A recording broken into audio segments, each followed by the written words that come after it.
Superman 2!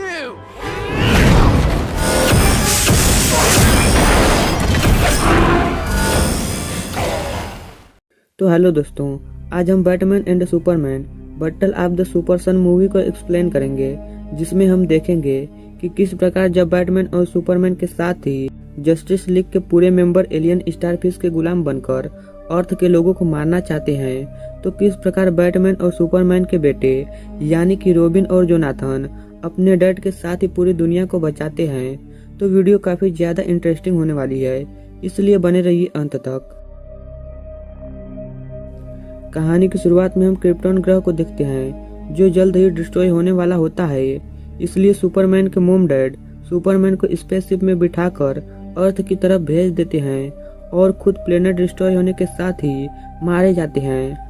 लेकिन इस दौरान स्टेरियो नाम का एक स्टारफिश भी सुपरमैन के शिप में चिपक जाता है और सुपरमैन के साथ ही स्पेस में आ जाता है, जिससे उसकी जान बच जाती है। लेकिन जब सुपरमैन का शिप अपनी फुल स्पीड से ट्रेवल करती है तो स्टेरियो स्पेस में ही छूट जाता है। वहीं सुपरमैन का स्पेसशिप अर्थ पर लैंड हो जाता है, जहां पर केंट फैमिली सुपरमैन को अडॉप्ट करते हैं और अपने बच्चे की तरह पालते हैं। अब समय के साथ सुपरमैन बड़ा हो जाता है और हर टाइमलाइन की तरह इस टाइमलाइन में भी वो प्रेस में एक रिपोर्टर की नौकरी करता है और बैटमैन के साथ मिलकर सुपर विलेंस को रोकता है।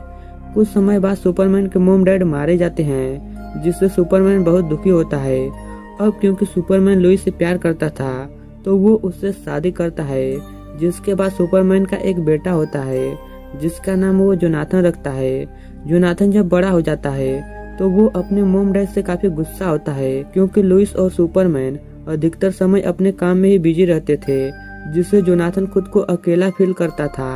अब एक दिन जब सुपरमैन यानी कि क्लार्क केंट जोनाथन के साथ घर के बाहर खुले आसमान के नीचे बैठा होता है, तो उसे आसमान में एक एस्टेरॉयड धरती पर गिरते हुए दिखाई देता है, जिससे क्लार्क जोनाथन से झूठ बोलकर वहां से चला जाता है और अगले ही पल सुपरमैन के रूप में उस एस्टेरॉयड को गिरने से रोकने के लिए जाता है।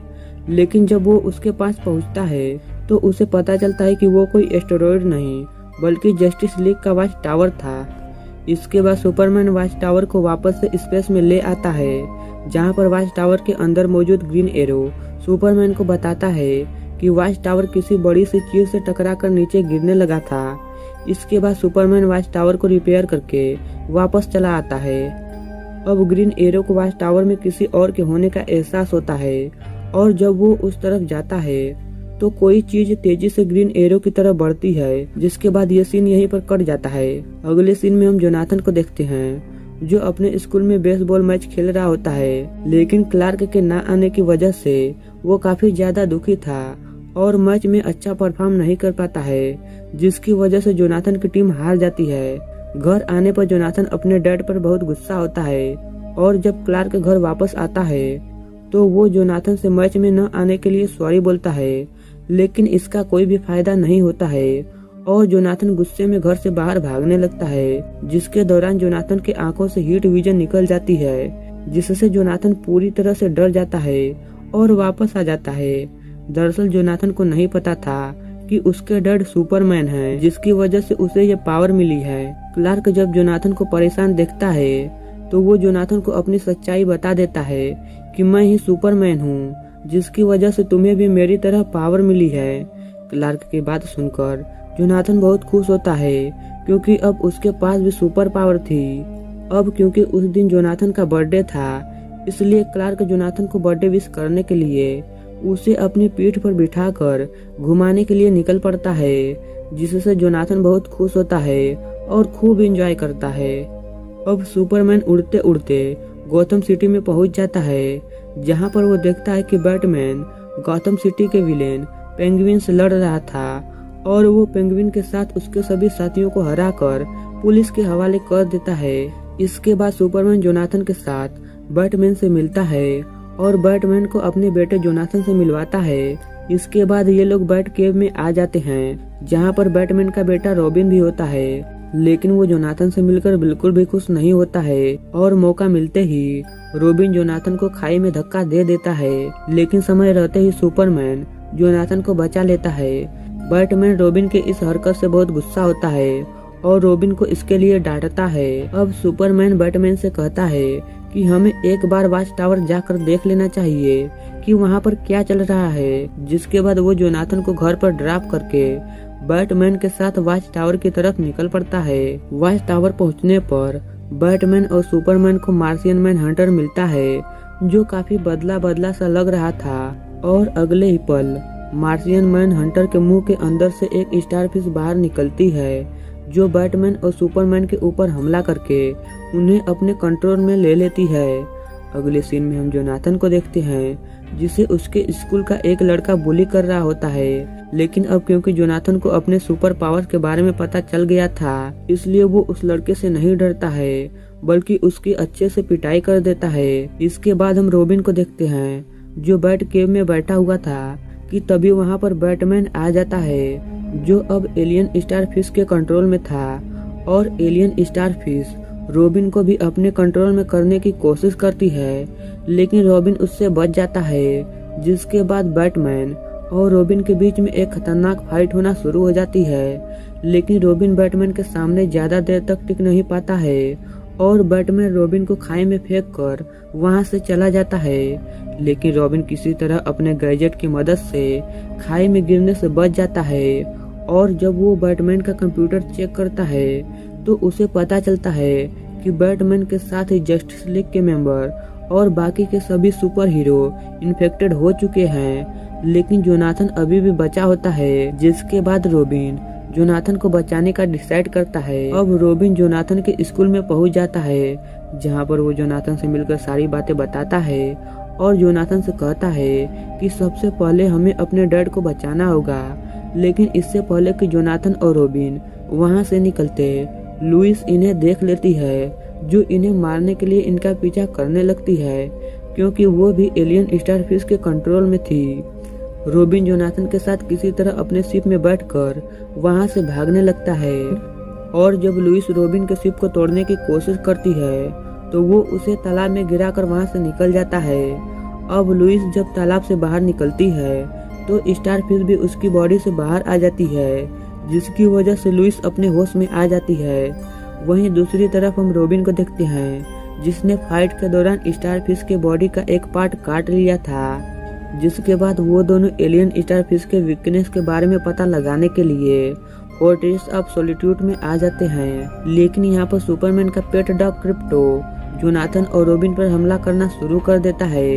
रॉबिन और जोनाथन क्रिप्टो से बचकर इधर उधर भागने लगते हैं, लेकिन वो क्रिप्टो से ज्यादा देर तक बच नहीं पाते हैं, क्योंकि क्रिप्टो के पास भी सुपरमैन की तरह पावर थी और वो जल्द ही जोनाथन को पकड़ लेता है। लेकिन इससे पहले कि वो जोनाथन को कोई नुकसान पहुंचाता, वहां पर सुपरमैन के डैड का एआई आ जाता है, जो क्रिप्टो को ऐसा करने से रोक लेता है। इसके बाद रॉबिन स्टारफिश के कटे हुए बॉडी पार्ट को फोर्ट्रेस ऑफ सॉलिट्यूड के सिस्टम में डालकर स्टारफिश के बारे में जानने की कोशिश करता है, जिससे इन्हें पता चलता है कि स्टारफिश ने अब पूरी दुनिया में अपना कब्जा कर लिया है, क्योंकि अब अर्थ के सभी लोग स्टारफिश के कंट्रोल में होते हैं। और अगर लोगों को वापस से होश में लाना है तो स्टारफिश के लीडर को मारना होगा, जो इस समय वॉच टावर के अंदर होता है। अब रॉबिन जोनाथन के साथ मिलकर वॉच टावर जाने का प्लान बनाता है, ताकि स्टारफिश के लीडर को मारकर सभी सुपर हीरो और लोगों को बचाया जा सके। इसके बाद रॉबिन और जोनाथन स्पेसशिप में बैठकर वॉच टावर की तरफ निकल पड़ते हैं। और वॉच टावर पहुंचने के बाद रॉबिन सबसे पहले वॉच टावर का सिक्योरिटी सिस्टम हैक कर लेता है, जिससे वो दोनों बड़े ही आसानी से वॉच टावर के अंदर आ जाते हैं, जहां पर सभी सुपर हीरो जोनाथन और रॉबिन को मारने के लिए आगे बढ़ते हैं, क्योंकि वो सभी एलियन स्टारफिश के कंट्रोल में थे। अब यहाँ पर एलियन स्टारफिश का लीडर भी आ जाता है, जो कोई और नहीं बल्कि स्टेरो होता है, जो सुपरमैन के स्पेसशिप में चिपक कर क्रिप्टोन ग्रह से बाहर आ गया था। इसके बाद स्टेरो रॉबिन और जोनाथन को अपना प्लान बताता है कि किस प्रकार वो अर्थ के सभी लोगों पर कंट्रोल पाकर उन पर राज करना चाहता है। इसके बाद स्टेरो सभी सुपर हीरो से जोनाथन और रॉबिन को मारने के लिए कहता है, लेकिन रॉबिन बड़े ही चालाकी से जोनाथन के साथ मिलकर एक एक करके सभी सुपर हीरो को डिफीट कर देता है। जिसके बाद वहां पर बैटमैन और सुपरमैन आ जाते हैं, जो जोनाथन और रॉबिन पर हमला करना शुरू कर देते हैं। रोबिन और जोनाथन किसी तरह बैटमैन और सुपरमैन को रोकने की कोशिश करते हैं, लेकिन वो ऐसा नहीं कर पाते हैं क्योंकि बैटमैन और सुपरमैन उन दोनों से काफी ज्यादा पावरफुल थे। इसके बाद रोबिन जोनाथन के साथ मिलकर एक प्लान बनाता है और किसी तरह बैटमैन के पास से क्रिप्टोन से बनी रिंग को हासिल कर लेता है, जिसकी मदद से वो किसी तरह बहुत मुश्किल से सुपरमैन को डिफीट करने में कामयाब हो जाता है। और वहीं दूसरी तरफ जोनाथन भी बैटमैन को एक जोरदार पंच से नॉकआउट कर देता है। इसके बाद वो दोनों मिलकर बैटमैन, सुपरमैन और सभी हीरोज को वापस अर्थ पर भेज देते हैं, लेकिन अब वहां पर स्टेरो भी आ जाता है जो रोबिन और जोनाथन को मारने के लिए उन पर हमला करना स्टार्ट कर देता है। रोबिन और जोनाथन किसी तरह स्टेरो के हमले से बचते हैं क्योंकि क्रिप्टोन ग्रह से होने की वजह से स्टेरो के पास भी सुपर ह्यूमन पावर थी। अब फाइट के दौरान वॉच टावर काफी ज्यादा डैमेज हो जाता है और नीचे अर्थ की तरफ गिरने लगता है, और जैसे ही वॉच टावर अर्थ के एटमॉस्फेयर में एंटर करता है, स्टेरो की बॉडी जलने लगती है जिससे उसकी पावर खत्म होने लगती है। और वहीं अर्थ पर सभी लोग स्टारफिश के कंट्रोल से आजाद होने लगते हैं। इसके बाद हम बैटमैन और सुपरमैन को देखते हैं जो अर्थ पर पहुंच चुके थे, और सुपरमैन स्टारफिश के कंट्रोल से आजाद होते ही जोनाथन और रोबिन को बचाने के लिए निकल पड़ता है और वॉच टावर को अर्थ पर सेफ लैंडिंग करा देता है, जिससे उनकी जान बच जाती है। लेकिन अब स्टेरो भी वॉच टावर के साथ अर्थ पर आ गया था, जो बैटमैन और सुपरमैन को मारने के लिए आगे बढ़ता है। लेकिन सुपरमैन जोनाथन के साथ मिलकर बड़े ही आसानी से स्टेरो को हरा देता है और उसे वापस से स्पेस में भेज देता है। अगले सीन में हम जोनाथन को देखते हैं जो अपने स्कूल में बेसबॉल का मैच खेल रहा था और काफी खुश था क्योंकि इस बार उसके मॉम डैड के साथ ही रोबिन भी उसका मैच देखने आया था। अब जोनाथन मैच में अच्छा परफॉर्म करता है और अपनी टीम को जिताता है, जिससे सभी बहुत खुश होते हैं। मूवी के एंडिंग सीन में हम जोनाथन और रोबिन को एक टावर के ऊपर बैठे हुए देखते हैं, जहां से रोबिन जोनाथन को धक्का देकर नीचे गिरा देता है। और इसी के साथ ये मूवी यहीं पर खत्म हो जाती है। तो दोस्तों, अगर वीडियो पसंद आया हो तो वीडियो को लाइक और चैनल को सब्सक्राइब जरूर कर दें।